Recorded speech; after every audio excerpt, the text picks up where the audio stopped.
Hey, Devil Horn salute. Kind of waking up this morning. It's been a long, rough morning here. We went to the hospital early this morning, and it didn't work out. Every time I go towards imaging and they shove me in these machines, I start having panic attacks, and it ends up being not a good morning for me. So anyway, I've been doing these Army videos, and it's my experiences in that, and I got a base now. I can format different things off too. Now, there ain't no stories about decapitated heads, no recipe critters burned up in napalm strikes that had bayonet babies and pregnant women. Things were lame back then. It was peacetime Army back then. But we had leftover junk from Vietnam, I think. First thing that I experienced was the World War II barracks at Fort Benning, Georgia. I mean, these were the World War II wooden barracks, okay? I don't even think they had there wasn't no central air, and you had a fan, but I don't even know if it had heat in them or not, seriously. And the water was always cold. I'm sure it had heat. You get what I'm saying, though. So, yeah, that's the first thing. And then I was in this transition period between C rations and MREs, and we used to joke about eating them. The C rations from Vietnam and that. I'm sure that would have been too old, but still, it was a joke back then. Now, when you join the infantry, your recruiter will never, ever tell you about carrying a radio in your rucksack. And the radio's nickname was Prick, and I forgot the number too. It's like a 25-cent. He said, I forgot. I'm sorry, I'm getting old now, and my memory's slipping, and I'm not going to go through the time that shit. I don't get paid for my videos, and I'll be lucky if I get 40 hits off of this, maybe. So yeah, there's a radio called a Prick, and it's got this big whip antenna there, and it's a heavy motherfucker. That's an extra 25 pounds of gear you get to carry. Recruiter ain't going to tell you about that. The piece of junk M16 that everybody saw in the movies and thought was just so fucking cool. And back in the day, you could go to the rifle store and find a junk M16 rifle on the wall for $350. And that was pretty pricey back in 1980, by the way. So what got me bringing this up today was there was this YouTube video on the M60 machine gun, and there's a couple comments here, and I'm playing with another thought. Remember the Army surplus store guys? Yeah, growing up, man, we had a really kick-ass Army surplus store in Grandview, and had an old Harley motorcycle from World War II.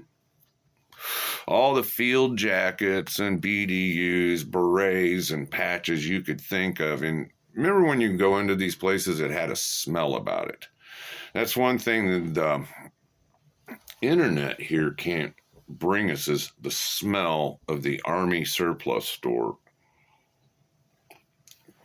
The guy ended up having to move, went into another store off of Main Street in Grandview right before he shut down forever, and it still had that smell. So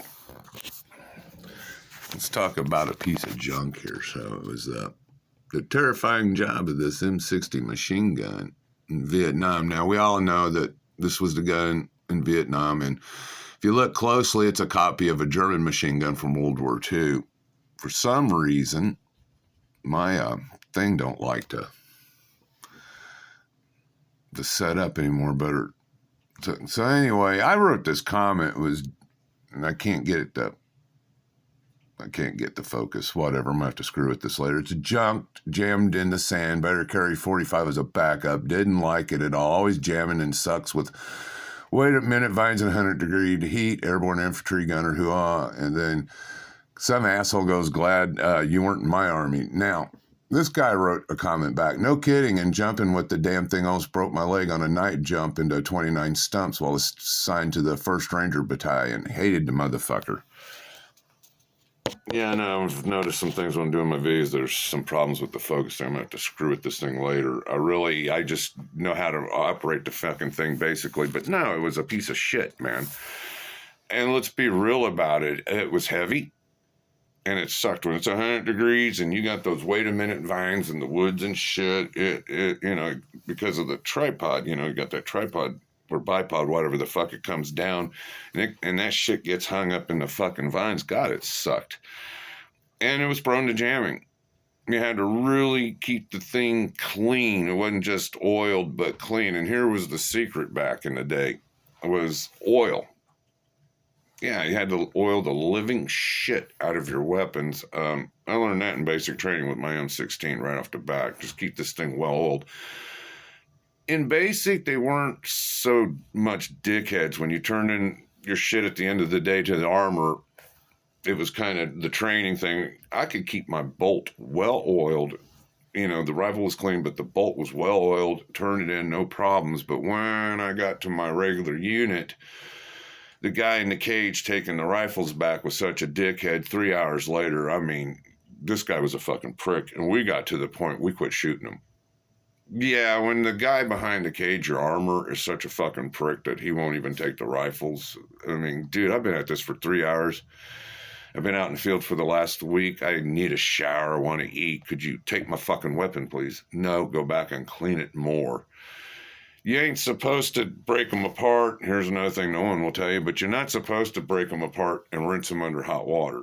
Lube it all up, scrub her down, and get her in some hot water, and get all that little bullshit out of there that the armor always fucks with. And oh yeah, things were so bad we're using paper clips to get into little bitty pieces to get that little bitty black thing out with some of that metal pieces in that fucking piece of shit rifle. Oh, we did the EIB. The fucking pricks didn't even give us our own rifle. And the stocks, taking the stocks off at my where I was at, the company were horrible. Nobody ever fucked with these rifles. So taking the plastic stocks off was fucking crazy. So after you do your 12-mile forced march on the EIB test, you come back, you have to break down the rifle real quick. And what always would trip people up was these goddamn hand stocks. And they never gave you your own fucking rifle. Here's a rifle, go. What bullshit. That's why I'm saying it's such fraud. When they're sitting out there qualifying for their EIB, shooting, targets popping up, and everybody fired expert, including me, with an unzeroed rifle. We never zeroed a fucking rifle. I never even did a live fire. I never ever did a live fire with an M16 to zero the fucking thing. Is we just went out to do the EIB thing. The targets popped up, pop, pop, pop, pop. One day, that was it. So yeah, I got tapped for that M60, and it was heavy and it wasn't no fun. And when they first said you're going to carry the 60, I thought, yes, cool. And I thought I was Rambo, I'm running around. But then it's like, oh, fuck, I got to clean this goddamn thing at the end of the day. Shit. And actually, it wasn't, it's big, it's bulky, and it wasn't as bad as I thought it was going to be. And actually, I think 1 or 2 tries, I got it turned into the armor prick without any hassles. Greased it, lubed it up good, washed her through that fucking hot water, pieced it back together. Now, there's another not so glamorous piece of infantry gear, and it's called the fucking radio, and it's the prick, man. It's in your backpack. It's an extra 25 pounds, and my first experience was my platoon sergeant goes, "You're my radio man, and we're going to do a 20-mile death march." And I thought, cool, man. I mean, what an honor. I'm the platoon sergeant's radio guy. That's cool. What an honor. And I survived for a while, I think 10, 12 miles, and we got out in the boonies a little bit, and he'd gone. He a long-legged motherfucker. He'd gone, and the whole company gets strung out. They didn't know to keep everybody together. No, everybody got strung out real bad, and I got this heavy-ass radio on my back now on top of all my other gear. And this is in April, and I ended up with heat cramps. And what had happened, I was dehydrated, wasn't drinking enough water, and I flipped out. I did some circles, threw the fucking thing off of me, and flopped down on the ground. That M60 machine gun caused, I had heat exhaustion. We went out in the field at 4 o'clock in the afternoon on a hot August day in Alabama, and then wait a minute vines and just dehydrated. I just, boom, heat exhaustion. Just kicked my fucking ass. That's why, yeah, it's heavy and it sucks.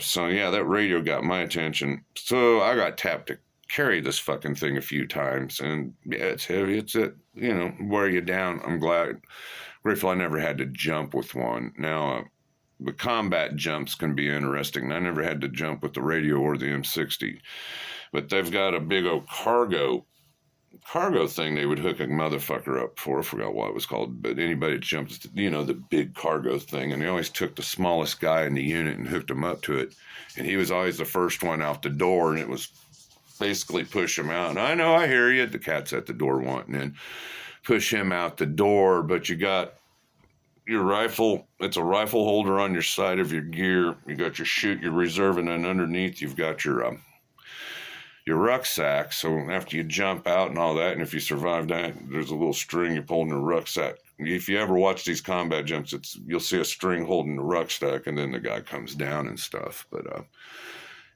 I all the gear was junk. The rifles were junk. You had to keep them well oiled. Same with the M60. The goddamn radio sucked. Oh, and you had to carry a spare battery or two for the fucking radio. On top of everything else, because the radio batteries go out.